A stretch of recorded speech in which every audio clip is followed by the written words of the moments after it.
So as many of you might know, I recently transitioned into a new role, still a dental hygienist, but moving from temping to a permanent role. And with that change comes change in pay, not only how often I'm paid, twice a month rather than every week, but how much I'm being paid. I earn $60 an hour now, which if you've seen any of my previous videos, you know is quite the departure from my rate that I was getting when temping. I do still temp sometimes. Our office is closed on Friday, and our office is closed inexplicably, kind of seems like once a week every month, or one random day here or there, or both. We were closed earlier this month, and we're also closed later this week, so I'm temping and earning $71 an hour. So, you know, it'll be nice to get that extra money for sure, but what I'm realizing is that my income has changed and has decreased, and my spending has not, and my saving has not increased. So that needs to change. When I did the 75 Hard personal finance, I did a really great job at saving. I think I saved over $2,000, and I don't even know how that happened. It literally was down to automating it and not thinking about it. And I need to get back on something like that. If not automating it, I just need something. So I've decided to do a savings challenge. And I know a lot of people are trying to save money for whatever reason. And so I thought, why not save together? I think if we have each other to lean on and support each other, saving will be easier, and honestly, it'll be more fun. And starting this challenge really comes at the perfect time because I recently switched over from the high yield savings account I was using at Marcus to a new one at Lending Club. And in order to get their APY, their interest rate, you need to deposit $250 a month. Now they give you a little bit of a grace period before you have to deposit that $250 every month. And I'm at the end of that grace period. April is when I need to have deposited $250 in order to get my, I think it's 4% APY. You can check out this video if you want to hear the specific numbers and learn more about it. But the fact of the matter is I haven't done that yet. So that is my first order of business. But the overall overarching goal of this is going to be to save $1,000, and I personally have decided 3 months is what I want to do. Like I said, I want to do this together. So I created some freebies that are going to help us save. I know it's going to help me, and I hope it can help you. If you're interested in saving with me, the link to the freebies will be in the description box, and they'll be sent to your email. It's totally free. So I'm like kind of presenting it in 3 ways depending on what works better for you. They're both printables and digital, so whatever you like best. I'm probably going to use mine on paper. So we have a pretty simple just progress bar where you can color or mark off each bar until you get to $1,000. Another option is the traditional kind of like savings jar. Same thing, you're kind of coloring up into the jar until you fill up your $1,000. And then if you would like to save a little bit more incremental option, you can color in 1 hexagon. Is that a hexagon? 1, 2, 3, 4, 5, 6. I think that's a hexagon until you get to 1,000, and each shape represents $10. So I think I personally am going to go with either the jar or the lines, or hey, why not both? I'll put them in different rooms and, you know, have it be really front of mind to continue to make me save. Or I could do this one. That would be good too. I might, you know what? I might do all 3. I literally might do all 3 because I think that the more that I'm seeing this, it's going to help me save. And that's really the goal for you too, is that you're seeing it, it's on paper, or if you want to use it on your like iPad or your tablet, you can definitely download these into like a notability app or Good Notes, or print them out, whichever you want to do. They can be hole punched, or they can also be punched to put in like your happy planner. I left enough space on the side to do that. But the goal is to track our savings so that we are getting that $1,000 goal. And so $1,000 being my goal for 3 months, that breaks down to about $333 a month, or about $83 a week. So when you break it down into the smallest increment, or I guess daily would be the smallest one, but when you break it down into a weekly increment, it doesn't actually seem like that much. And if 3 months seems like too short of a timeline for you, make it 4 months. It's not about 3 months. It's about $1,000, getting that savings, getting your emergency fund started, getting a rainy day fund started, saving for a vacation, saving for gifts, whatever you want to save for. The point is to get that money saved. So if you want it to be from now to the end of the year, but if that's going to be the way that you have $1,000 saved versus not, you know, join me. Like I said, the link is down below, totally free. Download the trackers and let me know which one you're going to try in the comments below. Are you going to do the hexagon, the jar, or just kind of the progress bar? Or are you going to do all 3 like me? I literally think I am going to do all 3. which is kind of crazy, but hey, I have them printed out, so why not? I'm more of a pen and paper girl, so I'm definitely going to color them in. I have this pen that I got from Temu, one of my favorite Temu purchases. I use this pen at work. It's got the red, the blue, the purple, which is my favorite, the green and the black. So I can kind of like go between colors, which would be kind of nice, especially on the one with the shapes, kind of, you know, not making it all the same color. That'll be kind of fun. So $83 a week is the goal. So I figured I got to figure out where to find $83 a week. It's not just going to come out of nowhere, thin air, especially being that my hourly rate is lower than it has been. I gotta find some money. So let's jump into the budget really quickly. Let's just look at what I've spent in fun money this month alone and see where we can maybe make some cuts. So I use YNAB, which is a money management tool that helps you with zero-based budgeting. That's what I like to do. Basically, you spend every dollar you have down to zero, meaning that you give every dollar a job. Every dollar has somewhere to go. Now, I'm not great with spending within my means. Well, I'm not great at spending within my means, but I'm not good at sticking to only what I've assigned to that category. I have lots of overspending, and then I have to figure out where the money's coming from. So that would be the first goal, is to only spend the amount of money that I've assigned to the category. But we're going to go to fun money, which is where I categorize the majority of my, purchases that are just fun. If you follow Ramit Sethi, which is kind of where I got this idea to, get a little bit deeper into this, he calls it guilt-free spending, but that phrasing didn't really resonate with me. Anyway, for April, I have spent $245 on guilt-free spending or fun money. So let's click here and see everything we've spent. I'm gonna start right at the beginning. So we got fast food. We have Capital One is Capital One Cafe. It's a matcha latte. And then Ed's Kitchen was a lunch at work when I was temping one day. So lots of matcha lattes, fast food, eating out at work, not good. Probably at least one of these Culvers is eating out at work as well. More matcha latte. This is a croissant that I sometimes get on the way to matcha latte. I think this will be the easiest thing to cut out, the croissant on the way to matcha latte. So that's gonna go. We're not doing any of that. Well, I'm not gonna say we're not gonna do any of it, but that'll be one thing that we definitely cut out. I went to breakfast, which I rarely ever go out like that, but I had a fantastic breakfast. More matcha latte, a Panera, just more food out. Went to Costco with my friend. That was, that would be something that I would keep in the budget.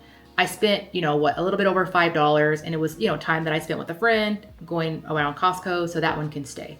The matcha lattes, they're gonna stay too. I just need to make sure that I'm reining it in, reeling it in, not just letting myself be at Capital One with reckless abandon. I gave $3 to some kids at a lemonade stand. They took Venmo and they said, whatever you want to pay. There was 3 of them, so I said, okay, I'll pay $3, whatever. It wasn't great lemonade either. I should have gotten the regular lemonade. I think I got pink lemonade.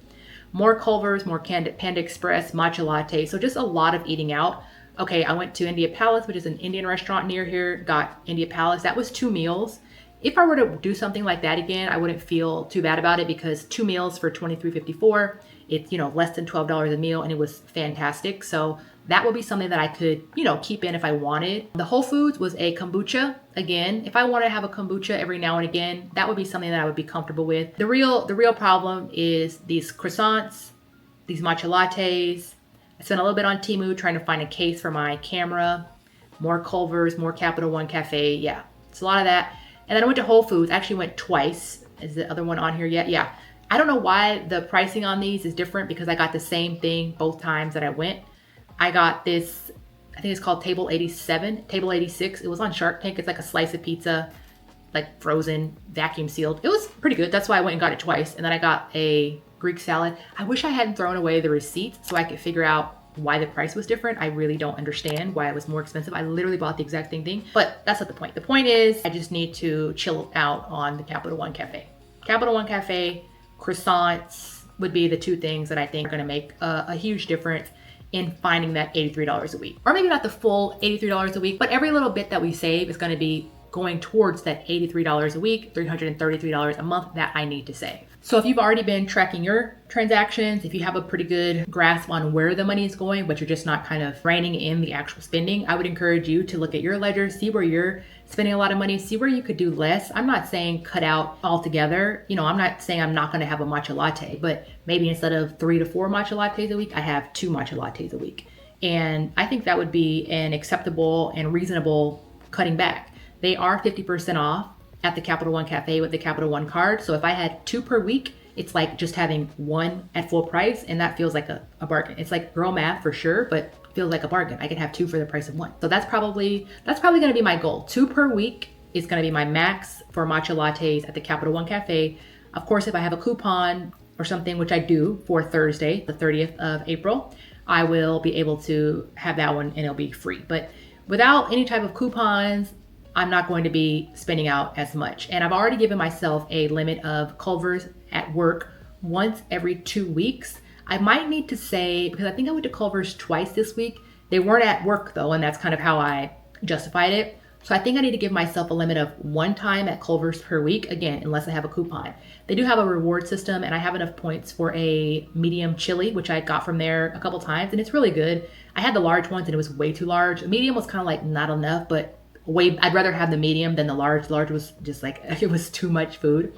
So if I want to go to Culver's and use my free points for a medium chili, that would be something that I would let myself have in addition to the once per week. So once per week at Culver's max, and once every 2 weeks at Culver's during the work week for lunch. I think that's a reasonable way to do it. And then I'll honestly just say once a month for a croissant, because they make those croissants every single day. That croissant is not going anywhere. There's no reason for me to be going to get a croissant more than once a month. Like, I can get a croissant anytime I want, but for these 3 months, let's rein it in and let's just do once a month. So I will be having 3 croissants between now and the end of my challenge. So that's right there is, I haven't done the math, but that right there is a pretty good chunk of change, I would say. Another thing I want to do is I'm going to continue to hold off on subscribing to Peacock and Apple TV.